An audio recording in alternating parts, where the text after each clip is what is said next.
Hello! Welcome to this brand new podcast. Hindi namin sure kung bakit kayo nandito.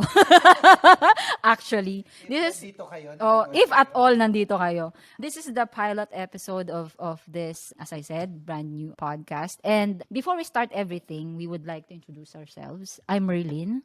Baka kasi Google niyo ako so hindi ko na kayo papahirapan. Hanapin niyo na ako. Interview yarn. This is Merlin, by the way. Siguro ma-introduce ko na nga yung podcast pag in-introduce ko sarili ko, no? Sige. I've been doing triathlon, so ito yung clue. I've been doing triathlon since 2015. I started off running, pero hindi ko sinasabing magaling ako doon. Actually, yun yung unang sport related to triathlon for me. Maybe for others, it's different. And I started running 2013. Then I stopped for about, after a year, kasi too much too soon, ang dami kong ginawa. Parang walang structure, ang daming half marathons, and then after a year, boom, meron akong injury. So I stopped for 6 months, and then after that rest, I signed up for marathon. And to cut the story short, I finished the marathon, and then saka ako nag-decide to do triathlon. So that's the clue. I did marathon, I did triathlon, and after 2015 na start of doing it, and still doing it now, I had a couple of 70.3s and 2 full Ironmans to boot. To boot kasi pinaghirapan ko yung promise, ang hirap. And then this is it now. I'm still doing it and trying to be the best, at least at my capacities. Kung ano yung kayang bigay ng capacities ng katawan ko. So that's me. How about Borgie?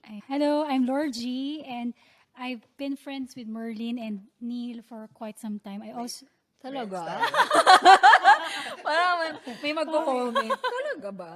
Grabe siya. Kasi parang medyo busy magkakalayo tayo sa... I also started into triathlon back in 2015, pero I actually I'm working corporate, so my whole life I'm just working at the office. So that's my life for at least 15 years. And then I had a baby. I had 2 babies, and then it started out. I started the journey by looking for places to go to for exercise, and then I started going to UP because it's free and I like the view. Komportable din yung, I mean, the whole area. I don't think there's any place in Quezon City that is like UP where you can freely walk around, jog or run. So I enjoyed that, doing walks and runs by myself. And then I also started swimming. So that's where I found a triathlon team. And then I started joining their group trainings and our coach. So we'll talk about that later on. Yes. And then after that, I did not look back. So I also, in my journey as a mom, so bilang nagtatrabaho tayo ng 8 to 5 hours, 8 to 5 p.m. and 8-hour shift, 5 days a week. So I also wanted to make sure that I'm able to take care of myself. So that's what started for me. And then I think I'm just lucky to find a group of people who share the same Yes, interest. like-minded people. Yes. So I thought that I was parang a little late getting back into, finding something new. Like yung triathlon is actually totally new to me. Hindi ko yan alam. Yung marathon, I've never done marathon. I've never joined any swimming races or anything before I turned 35 years old. So that was totally exciting for me. And at that time, I was just so happy to find this as a form of exercise. It makes me happy. Yeah. Yes. And that's it. How about you, Neil? Yeah, I'm Neil Delarmente. So, how did I start? So, I started way back in 2006 when my dad was diagnosed with cancer. So, I started doing fun runs, parang just to help him motivate with his chemo. So, and then every year, parang naging habit na siya for me to join fun runs, especially yung mga dati, I think Pandura, ano pa ba yung mga runs na mga Nike runs. So, yun. Doon ako nag-start. And then, I'm also doing mountain biking, so trail ride. Kasi taga-south ako. So, usually I do trail rides sa Philinvest, Alabang, and also in Nuvali and papuntang Tagaytay sila. So, yun yung ano ko. Mountain bike.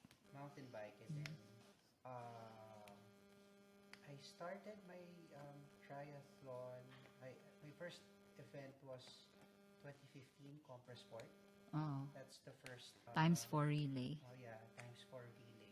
We were And there. then- Yes. Part kami ng 4. We have a picture. Oh, yes. And then that's what enticed me to join yung Ironman the next year. Yes. Because maybe of you guys as well, kasi nakita ko yung group dati na na wala kaming kilala. Tapos meron kaming nakita na isang group na sumisigaw, try map. Tapos I'm sure, maingay lagi. uy, parang gusto ko sumali dito. Tapos yung pala, yung kaibigan ko, part din siya nung team. Yes. So yun, I've been, started 2016. My first was Ironman Cebu, yung 7.3. Yeah. For us as well, I think. Was it Yes. your first time? Ironman. Cebu was your first? Mine, it was my first time in 70.3 Cebu. Mine was Ironman Subic. Yes. So yung first ko, and then I tried other 70.3 like Vietnam, Yes. Phuket. Yes. Yay! Ganda no. That was fun. We already, we started our first, yung first Ironman, full Ironman natin in 2018. Yeah. Yep. And then, ito nga yung pandemic. Pandemic Ironman. 2 years in the making yun, Ang tagal-tagal. Correct. So, yun. So, yeah. So, with that, ang dami ng clues, di ba? On what this podcast is all about. We are actually gonna introduce it to you. Medyo delayed na. Ilan na ba? 8 minutes into the show. This show actually is called Endurance Sports Philippines. Sorry for that. First time namin. Maybe we'll do it a different way next time, I guess. Baka sasayaw si Neil So, next pwede time. natin try na parang endurance. Sports. Philippines. Oh, yes. That would be a nice touch to it. Yes. So, yeah, this podcast aims to somehow inform and maybe a bit educate beginners on what to expect, Yeah. what to prepare for, ano yung mga bagay na kailangang i-note, training, preparing, racing. Initially, we all do triathlon, but we also want to tackle, in the future, other endurance sports, so such as duathlon, ultramarathons, and aquathlon. Yeah. So those kinds of sports, which actually sa liit ng community, medyo kabit-kabit din kasi. You'll notice, minsan isa lang din ang nag-cater ng events na yun. I mean, isa lang yung nag-organize. So, sa liit ng community of endurance sports, chances are you'll find someone you know from one specific sport to another. Like, duathlete din yan as well as triathlete. So, with that, we wanted to, bukod sa magdaldal kami dito, we want to inform especially yung newbies on those things that we usually don't know starting into the sport. If I may add, Yes. if you have also seen in the last 2-3 years because of the COVID, we've seen a lot of people getting interested into cycling. Yes. So parang at the time when we were starting, it was hard, example for myself, to buy my own bike kasi my size is just too small. Hindi siya, you cannot just find a bike shop Perfect size for you. with the perfect size for me, so I had to look for many shops. Tapos at that time, hindi rin ganun karami yung mga bike shops. So, true. pero lately, with a COVID situation, parang motivation din ng maraming tao ngayon is to get back into exercising, cycling, which makes it parang more and more people are getting more interested in the sport. So, yaman din lamang na marami na tayong nagbabike ngayon sa ating area dito sa Metro Manila. So we'll also probably discuss in the future some tips, places that we recommend to go to train, and what are other nutrition, science-based but effective ways to keep going for the endurance sports. We're not saying that we're experts, but we're saying Disclaimer lang, hindi kami experts. we can just talk about what worked for us. Yes. How about you, Neil? Anything to add? I second. Yeah, so parang ang mangyayari, we'll just be a conduit for information from experts to you, to future listeners, or maybe yung magkakaroon kami ng mainstay So listeners. parang ano, plug Magulang in mga natin. future races, like Yep. Yeah. run, Yes, run, or mga, that as well. oo. Yep. So, So, saan ka pwedeng parang based on your experience, saan magandang mag-run, mhm. ano yung parang ano ang mga challenges during that run, dun sa run route. Yeah, and we could also recap some of the races that we will eventually participate in the future. So maybe magkaroon ng, I don't know, information yung mga tao na in the future would do the same And type kung of yung races. mga organizers na nanonood, you can give us registration, free registration. Yeah, that's a possibility. But yeah, I mean, we could plug these events that ourselves are gonna somehow participate in. Hindi naman siguro lahat din ito. Kasi actually, tapos na kami sa stage. Tapos na tayo sa stage na every freaking Joining. yeah, race. Every week meron tayong may race kami. So dati ganun kami kainit sa sports. Later on, you'll see why we pick the races that we participate in, and why is that? Bakit? Anong kinalaman ng mga career namin, ng family and all. And in the future, we will discuss that as well. And maybe we'll have some people with us to help us out on how they navigated that part of their lives, Right. doing this sport. Yeah, so Pwede na natin celebrate yung birthday natin dito. yan, sana nga may magpadala pa ng cake, di ba? Sasaktuhin ba natin sa mga birthdays natin? Siyempre. Oh, okay, tama. Magandang plano yan. Parang Lord, you're such a good person. Yun, anyway, so yeah, so that was our start. Normally, for people who wanted to go to triathlon, nagsistart sila on different type of sport. Like, some of us are swimmers, so Yeah. nag-start sila sa aquathlon. So they will run kasi yung pinaka-accessible eh. You'll just put on your shoes and run outside. But of course, as in every sport, meron din talagang sistema on how to do it. And you have to do it properly for you to be able to avoid injuries. Pero out of the three in triathlon at least, run is the easiest way to get into.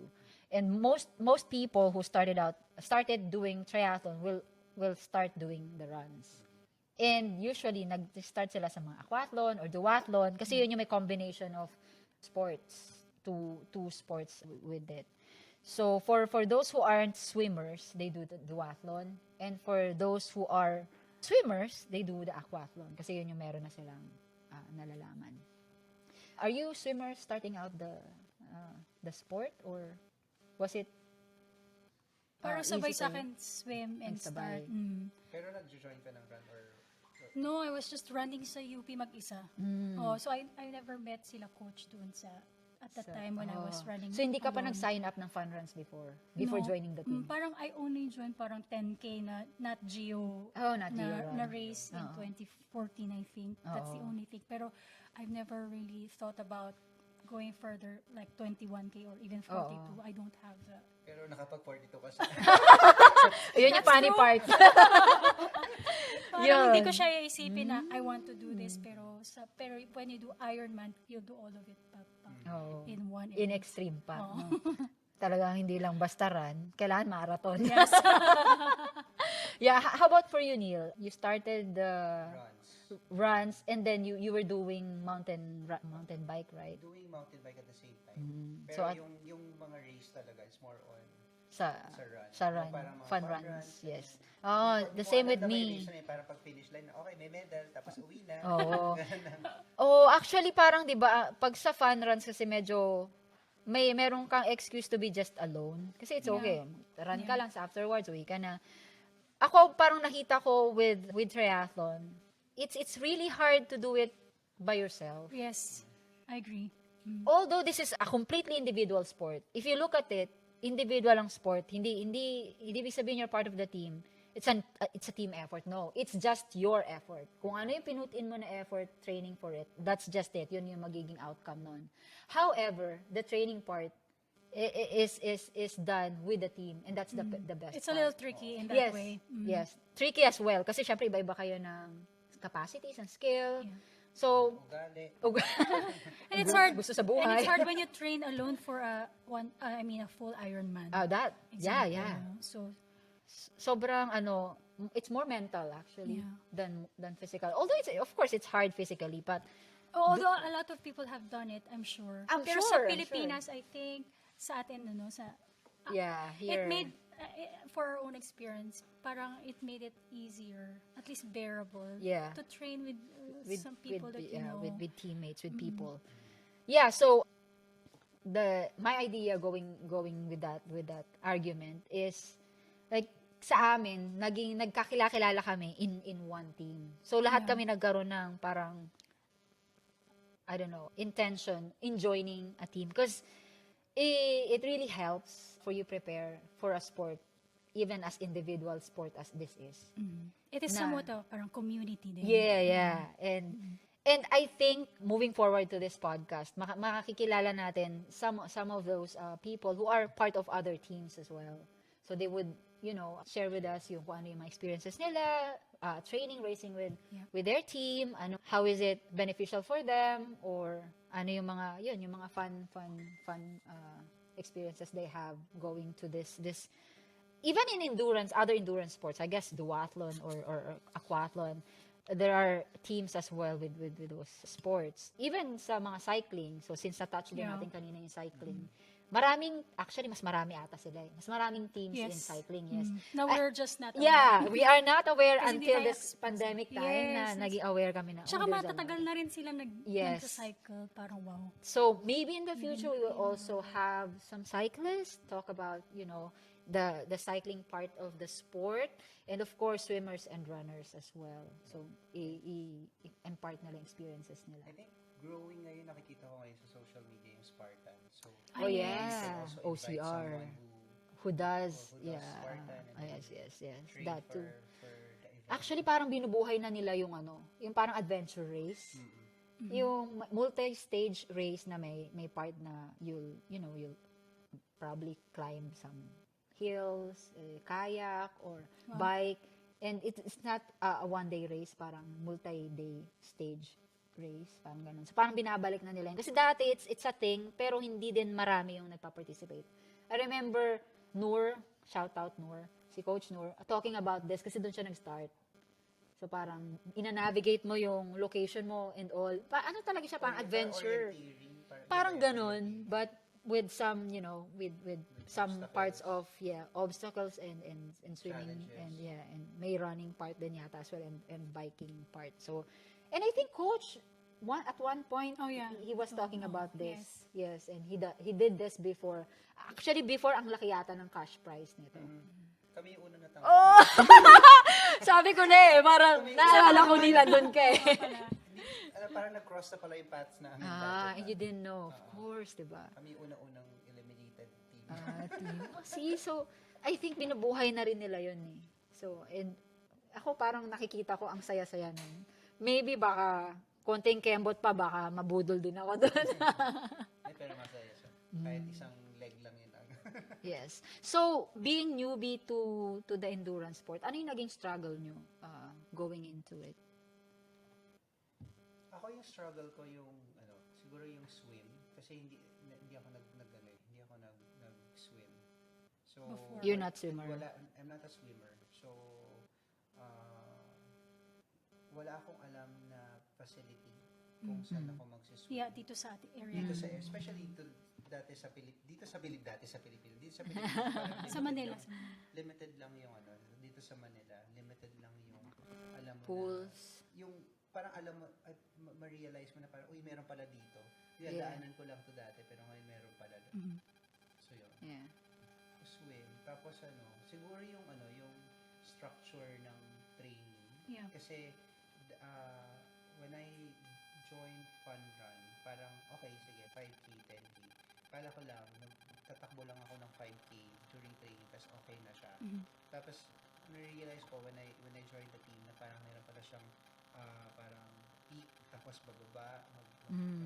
Yeah. So parang siya hindi siya yung parang all throughout May parang preparation. everyday 5K yung gagawin mo tapos pagka dating mo ng race okay pwede ka na ulit mag 5K so dapat hindi pala siya gano'n so parang May structure May pala. structure siya. Oo. So, yun. And also, pati yung bike. Kasi parang dati pag nagbabike ako, magbabike lang ako, tapos pahinga na, tapos yun ulit yung gagawin ko ulit the other week kasi weekend warrior. So, yun. Yeah. So, how about you, So, Lorgie?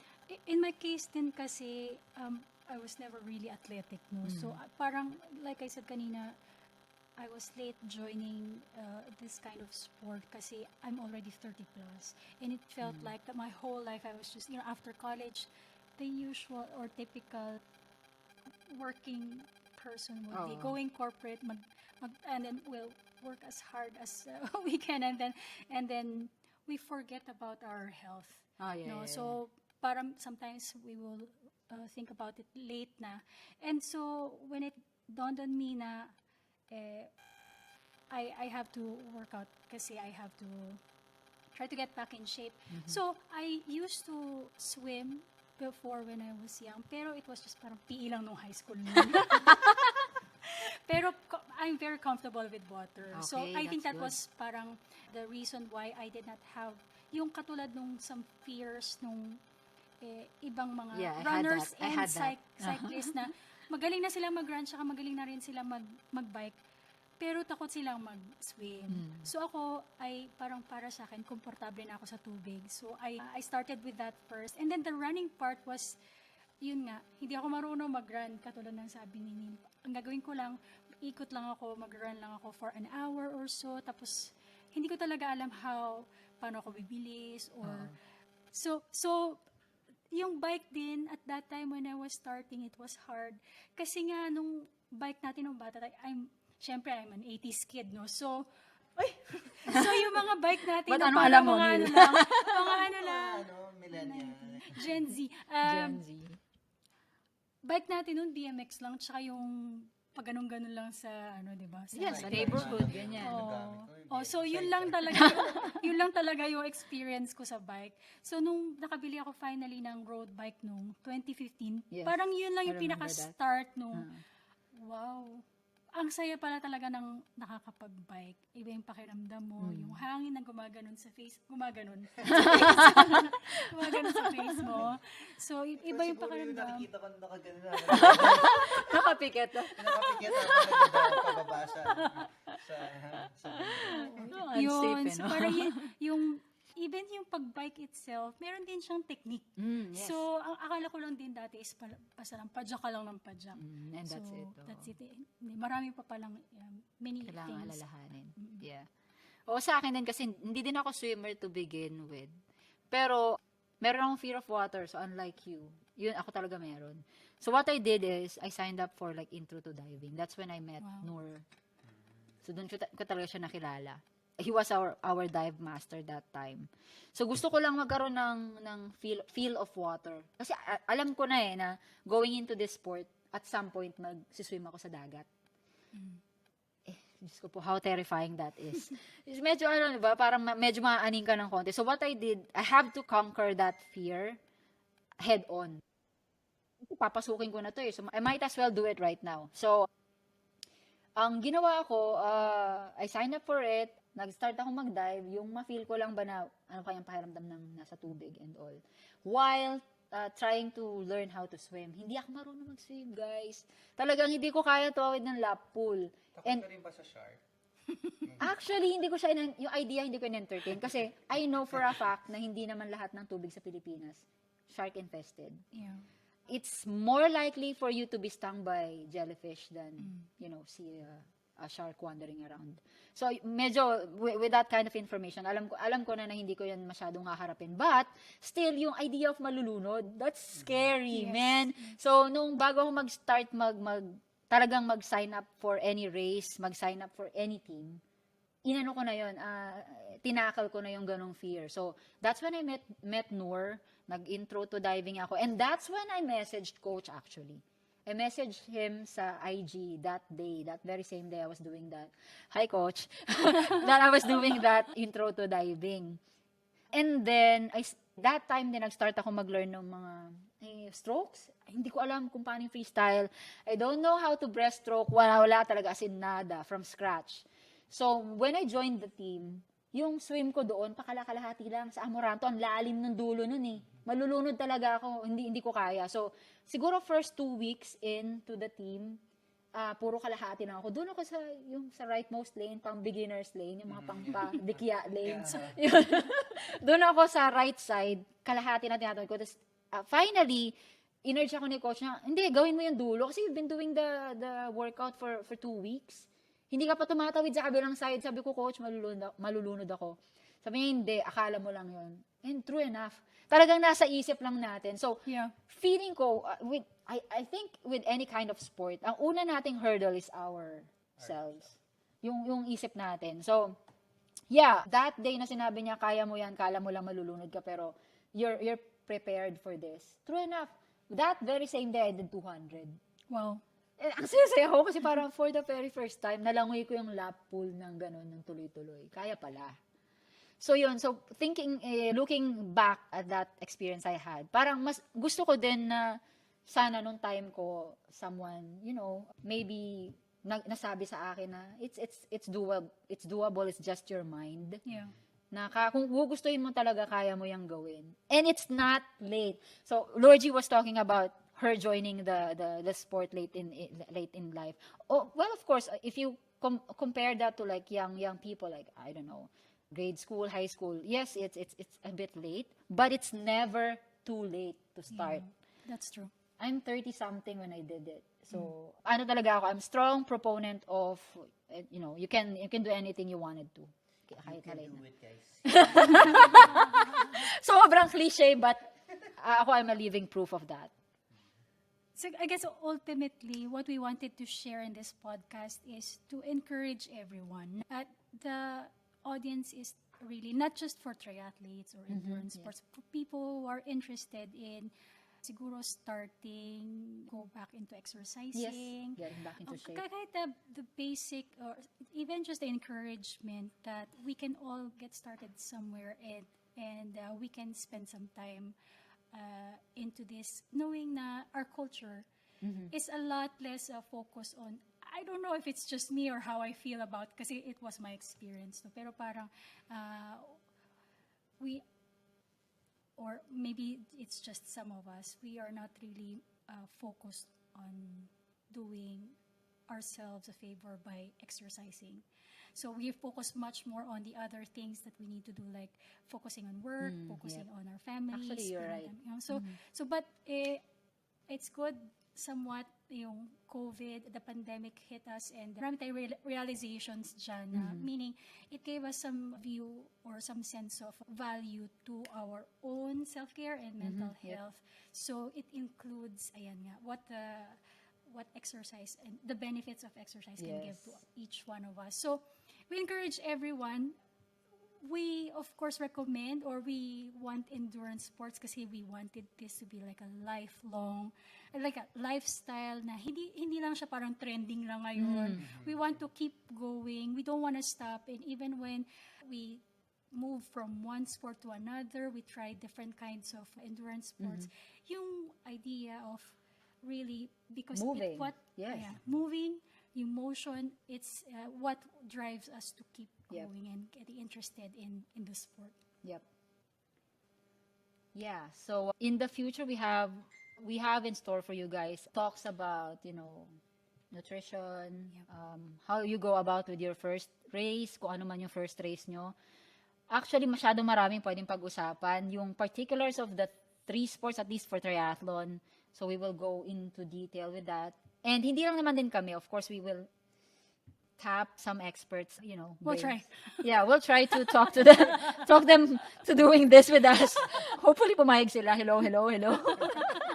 And of course, with that, ma-impart namin yung matututunan. Of course, first of all, kami din matututo. Yung matututunan namin, and we will impart it to you. So, hindi siya kasing hirap starting out in this kind of sport as like with us, starting with nothing.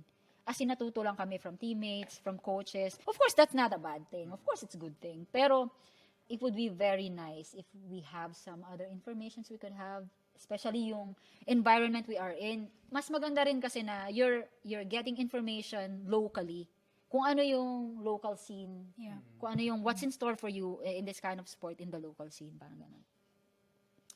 Yep. So, anything to add, guys? I think that's it. Yep. So, with that, we'll end this. Okay, let's wrap it up. So, you have been listening to us, hopefully, until the end, until this, how many minutes 30 minutes. in? 30 minutes in. This has been the Endurance Sports Philippines. I'm Merlene. I'm Lorgie. And I'm Neil. And catch you again next time on the next episode. Bye. Bye.